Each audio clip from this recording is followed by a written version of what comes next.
Bonjour à tous. Aujourd'hui, je voudrais vous présenter une activité à partir de cet album qui s'intitule Combien mesure la baleine d'Alison Limentani aux éditions 1000 pages. À partir de cet album qui n'est pas au départ spécialement conçu pour être un album d'enseignement ou appliqué directement en mathématiques, mais qui parle quand même de grandeur et mesure pratiquement exclusivement, j'ai proposé à des collègues des séances adaptées à des CP ou à des CE1 dans plusieurs écoles, dans 6 classes en tout, que je voudrais vous présenter aujourd'hui. Alors celui-ci, donc c'est un petit album, il coûte 12,50 € et voilà ce qu'on trouve à l'intérieur. Donc combien mesure une baleine? On part sur le fait que 10 loutres de mer font la même taille que 9 thons jaunes qui font la même taille que 8 otaries de Californie, 7 tortues luttes, 6 grands dauphins, 5 méduses boîtes, 4 lamantins des Caraïbes, 3 grands requins blancs, 2 orques, une baleine à bosse, mais que 2 baleines à bosse font la même taille qu'une baleine bleue que là vous ne voyez pas en entier. Parce que je vais vous montrer dans le livre comment ça se présente. Voilà, vous avez ici en fait un rabat qui vous permet d'avoir la baleine en entier. Je ne sais pas si vous la voyez en entier. Et puis à la fin, vous avez l'arrière de la couverture qui contient des mesures en mètres que je n'utiliserai pas du tout dans cette activité parce que ça n'est pas mon objectif. Alors première étape avec les élèves, l'introduction. Donc d'abord nous avons lu l'album. La seule page que je ne leur ai pas du tout montrée, c'est celle que je viens de vous montrer, la dernière avec les mesures en mètres, puisque c'était pas pertinent pour moi. Donc nous avons présenté le livre avec une focale sur son titre, comment ça s'appelle, le symbole qui ponctue le titre, ça s'appelle un point d'interrogation, donc c'est une phrase interrogative. On a réfléchi à la formulation, combien mesure une baleine, est-ce que la formulation est vraiment correcte? Nous avons précisé l'auteur, l'éditeur, et puis nous avons lu ensemble l'album avec beaucoup de questions des élèves, beaucoup de questions par exemple sur le personnage de la première page. C'est qui ce monsieur? Pourquoi est-ce qu'il a des si grands pieds? C'était pas évident pour eux qu'il portait des palmes. Comment ça s'appelle, un monsieur qui fait cette activité-là? Alors beaucoup d'élèves ont dit c'est un marin, etc. Donc on a beaucoup travaillé d'abord sur le langage. Nous avons aussi pas mal travaillé sur les différents animaux, en particulier sur la méduse, où les enfants avaient beaucoup de questions. Alors on pourrait trouver que c'est du temps perdu, mais pour moi ça n'en était évidemment pas, puisque si j'avais choisi de travailler sur cet album, c'était aussi pour leur parler justement du monde marin, d'animaux marins, etc. Donc ça me semblait la moindre des choses qu'ils comprennent de quoi il s'agit. Donc deuxième étape, l'explicitation des points problématiques. Alors en fait elle a été longue cette étape-là. J'ai réécouté les enregistrements de mes séances, et en fait c'est vraiment la partie la plus longue. C'est celle où j'essaie, avec plus ou moins de succès selon les classes, de faire dire aux enfants ce qu'on va étudier, ce qu'on va chercher à comparer, ici donc des longueurs en fait, ce qui nous amène à parler de taille, et la taille c'est extrêmement compliqué. C'est compliqué parce que c'est une notion qu'ils connaissent, puisqu'ils savent qu'ils grandissent, ils sont d'ailleurs très intéressés par leur propre taille, est-ce que je suis plus grand, plus petit que toi, et en même temps ils ne savent pas du tout la définir. Donc on s'est beaucoup intéressé à ce qu'on pouvait étudier à partir des animaux. Et en fait, ce qui était intéressant, c'est que les enfants m'ont d'abord surtout parlé du poids. Ce qui les intéressait d'abord, et même une fois qu'on parlait d'ailleurs de taille ou de longueur, ils revenaient beaucoup au poids, à la masse. C'était finalement, je suis en train de vous montrer à l'envers, les animaux les plus grands, c'est ceux qui sont les plus lourds. Donc il a fallu qu'on travaille beaucoup là-dessus. À quoi est-ce qu'on va s'intéresser? Alors c'est la taille, d'accord, mais la taille c'est quoi? Par exemple, donc j'ai pris l'exemple de l'éléphant en classe parce que j'avais aussi fait un éléphant.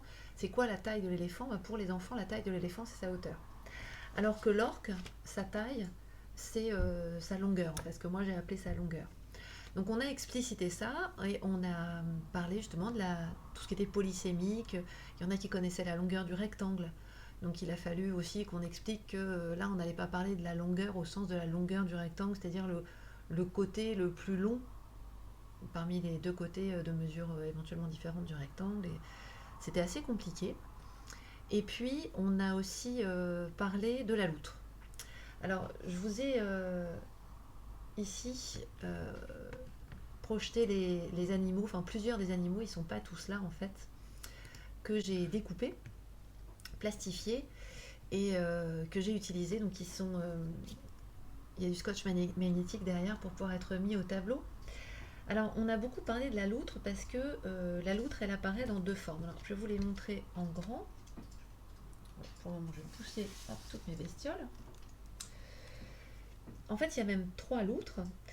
Mais ce qui est vraiment important, c'est qu'il y en a une qui est allongée, disons, et une autre qui est en boule. Alors on a beaucoup parlé de ça.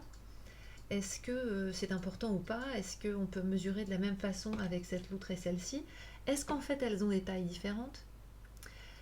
En vrai, les animaux eux-mêmes. Est-ce que moi je vais pouvoir utiliser les deux de façon indifférente ou est-ce que ça a une importance?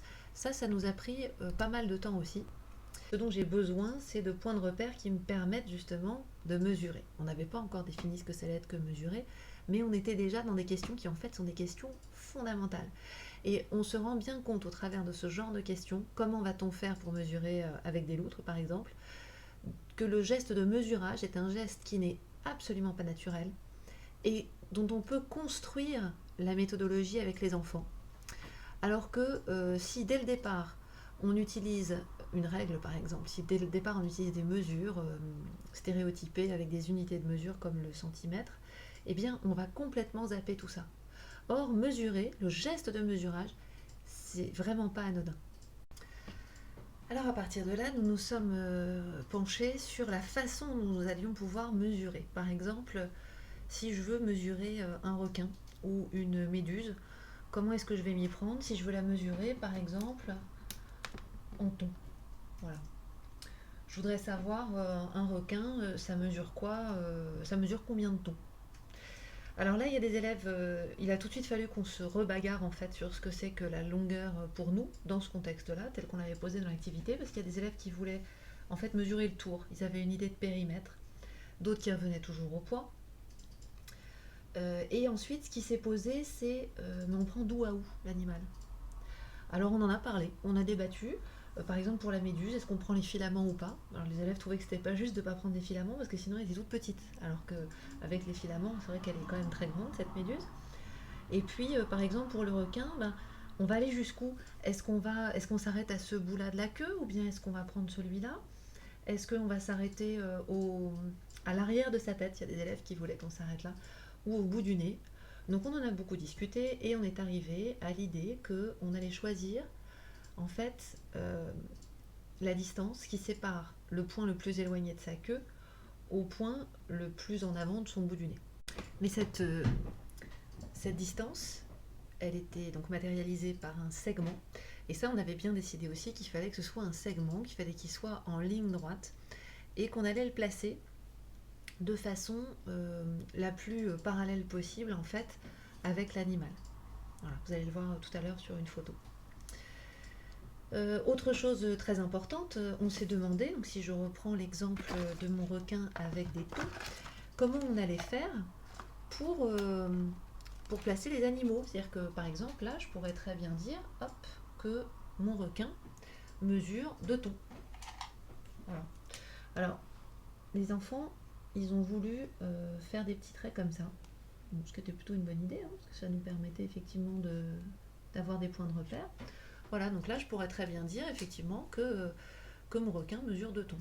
Et ça nous a ramené à certaines pages du livre.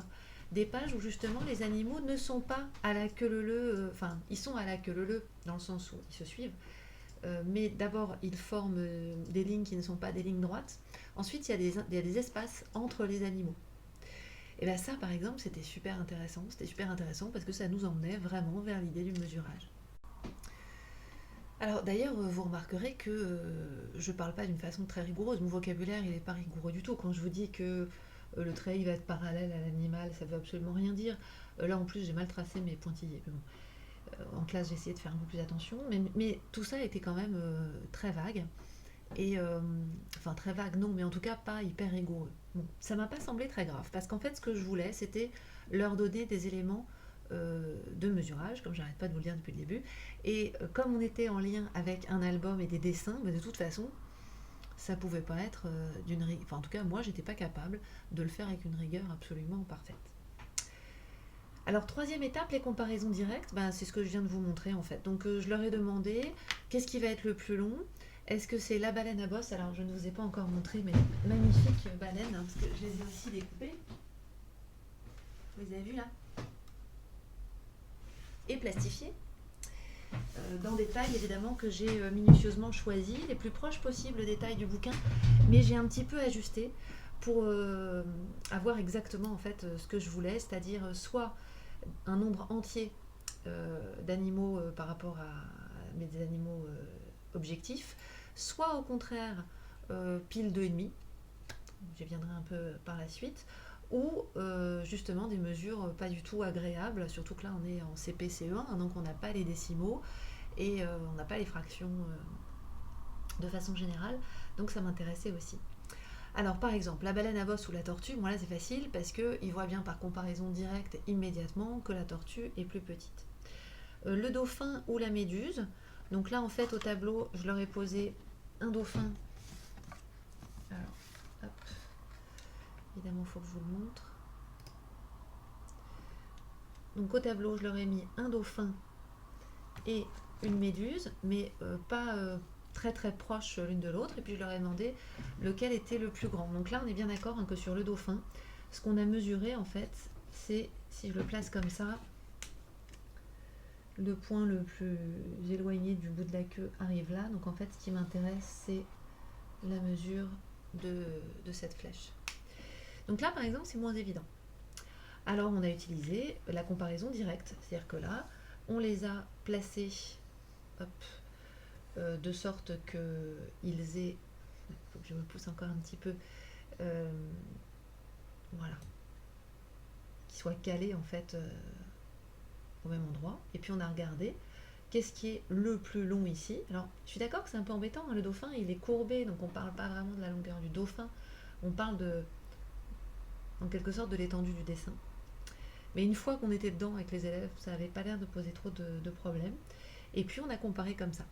Alors certains élèves sont passés, donc d'abord ont toujours eu du mal à nous dire qu'un animal était plus grand que l'autre parce qu'il était plus long, ils étaient toujours sûrs qu'elle pèse plus, ou parce que l'animal est plus rond ou plus volumineux, le volume rentrait beaucoup en compte aussi.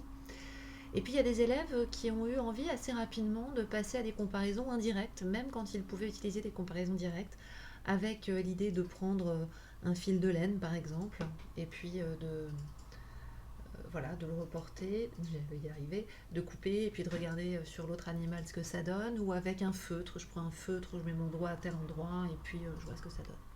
Tout ça c'est très bien pour la suite puisque dans la suite justement, on a cherché comment trouver un étalon. On dirait on risque pas, on est dans l'eau. Mais ici, on s'est demandé, un requin ça mesure combien de thon, une orque ça mesure combien de lamentins, une baleine en otarie, etc. Et puis, donc là, on a fait émerger plein de vocabulaire du calcul. Il y avait l'idée de fois avec la multiplication, en CE1 on a beaucoup insisté dessus.